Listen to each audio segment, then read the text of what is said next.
যায়গে চাগে খালি হেৰিখন গাড়ীখন পৰহি দোকানতে আমাৰ ঘৰ হেৰিখন চাবিটো এপাত হেৰিখন খুলি থৈছে আলুকেইটা কেতিয়া সিজিব অথনিতে দি থ'ব লাগিছিলে এই মাছ জখত এনেই পেলাই থৈ দিম তাতে সিজি যাব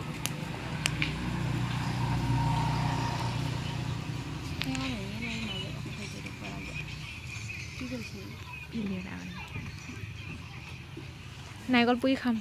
সেইটো নাৰিকল পুৰি আছোঁ আমি বহি বহি এয়া বিধি খাই খাম খামকৈ নাৰিকলটোলৈকে চাই আছে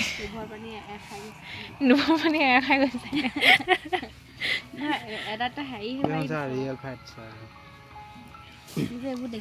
আমাৰ এওৰাই আকৌ ফাইটিঙে চাই ইমান ৰঙা ৰঙা লাগিছে কাশ্মীৰ